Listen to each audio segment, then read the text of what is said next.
कक्षा 11 के सभी विद्यार्थियों, आज मैं आपको एक बेहतरीन सा सैंपल पेपर बताऊंगा। जैसा कि आप सब जानते हैं, मैं लगातार आपकी तैयारी कराने में कोई कसर नहीं छोड़ रहा हूं बेटा।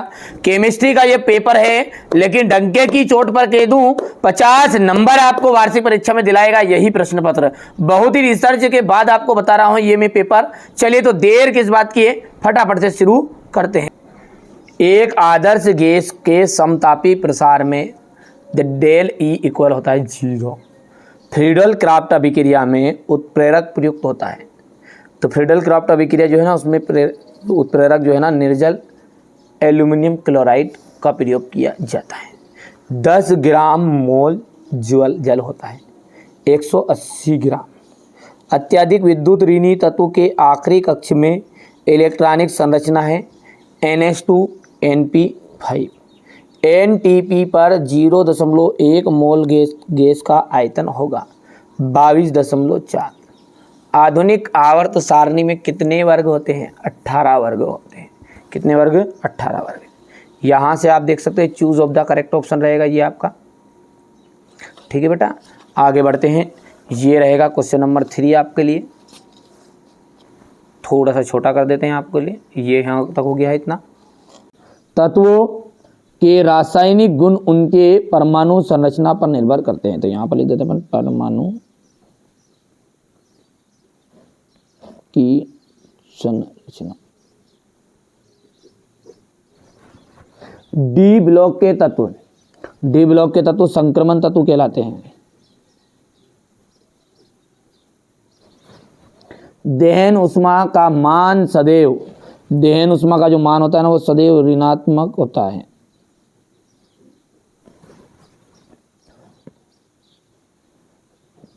प्रक्रम जो तापरोधी होता है, प्रक्रम जो तापरोधी रहेगा वो कहलाएगा आपका रुद्रोष्म।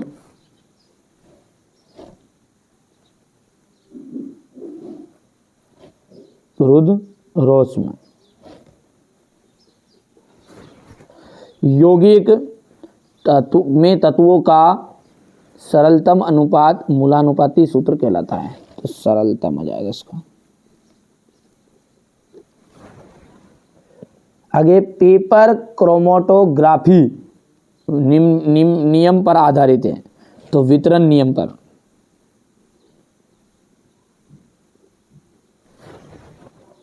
हो गया इतना, ये हो गया है। इसके बाद में ये क्वेश्चन नंबर आपका 2 रहेगा, फिलिंग द ब्लैंक्स का।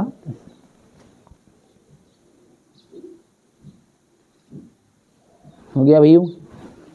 चलिए आगे बढ़ते हैं। आगे है आपकी जोड़ी, जो कि कुछ इस तरह की रहेगी, है ना। बिल्कुल, मैंने बार बार बोल रहा हूँ बेटा, रियल पेपर 4 पेपर दूंगा, ABCD चारों में ऐड कर दूंगा। जिन पे इशारा करूँ समझ जाओगे वो उसको, है ना।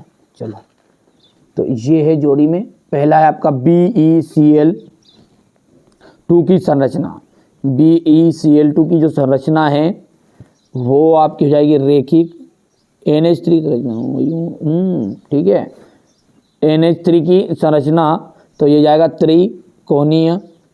बंध क्रम का जाएगा 1/2। भार का आपका न्यूटन, ये करके जाना है ना। ये गुणित अनुपात का नियम लेवोजियर ने। ठीक है भैया, अब इशारा समझदार के लिए इशारा काफी। अब बाकी को देखो, दोस्तों के साथ शेयर कर देना बेटा, बता देना दोस्तों पक्का, है ना। यहाँ से देखें, न्यूक्लियोफाइल की प्रकृति बताइए। न्यूक्लियोफाइल की प्रकृति, तो यहाँ पर न्यूक्लियोफाइल की जो प्रकृति है वो आ जाएगी आपकी ऋण आवेशित।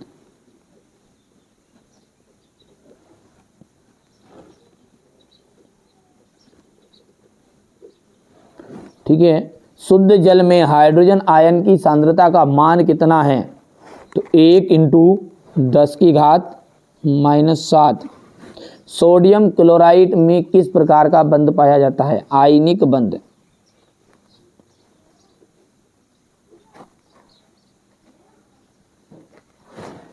BF3 अणु का द्विध्रुव आघूर्ण, BF3 अणु का द्विध्रुव आघूर्ण जो रहेगा ना, वो आपका रहेगा 0, है ना।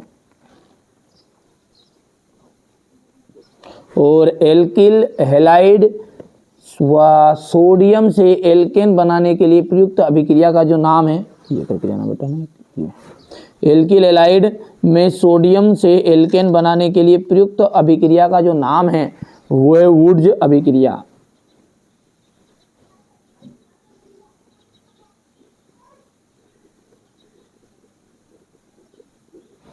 हो गया। यहां से आपको ध्यान से देखना, ये इतना हो गया है। क्वेश्चन नंबर जो 5 है इसमें ध्यान से देखना है ना। पहला सही है, कर लो। दूसरा है एसपीडीएफ कक्ष होते हैं, ये असत्य होगा, ठीक है। और यहाँ पर विकर्ण संबंध सब बताते कि ये असत्य होगा, ये करके जाना भाई ये, ठीक है। उत्क्रमणी प्रक्रम के लिए यहाँ पर सत्य है, ठीक है, ये भी सत्य है। हो गया भैया। चलिए यहाँ पर क्वेश्चन नंबर 5 है, ये एवोगैड्रो का नियम आइलो का दैलो, ठीक है, ये आइलो का दैलो का नियम करना भैया ना। गुणित अनुपात का नियम लिखिएगा। गे लुसाक का गैस आयतन संबंधी नियम लिखिएगा। मोलरता और मोललता में अंतर बताइएगा, कर लो। अपबाहु का नियम, ठीक है, 4 तो पेपर करने बेटा, कर लेना है ना, इसी में से फंस जाएगा। N+L का नियम लिखना है, ये आई लिख दिया यहाँ पर है ना। इसके बाद में है ये पी ब्लॉक के तत्व किसे कहते हैं, इसके मुख्य लक्षण लिखिएगा। परमाणविक त्रिज्या तथा आयनिक त्रिज्या को समझाइए। हाइड्रोजन बंध से आप क्या समझते हैं, अनुनाद किसे कहते हैं, हेनरी के नियम को समझाना है। सम आयन प्रभाव को समझाइए। कार्बन यौगिकों में कार्बन तथा हाइड्रोजन का परीक्षण किस प्रकार करते हैं। निम्नलिखित यौगिकों की संरचना सूत्र लिखना है आपको। ये हो गया क्वेश्चन नंबर 12।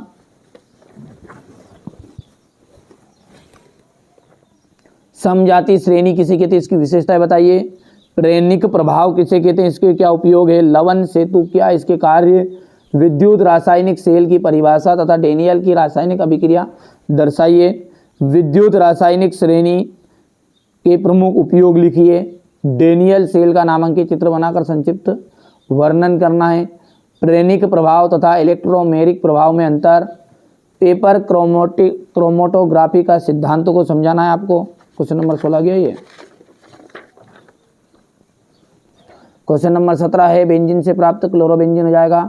यहाँ पर आपको देख सकते हैं एसिटिलीन की प्रयोगशाला विधि का चित्र सहित वर्णन करना है। बोर सिद्धांत के मुख्य दोष क्या है।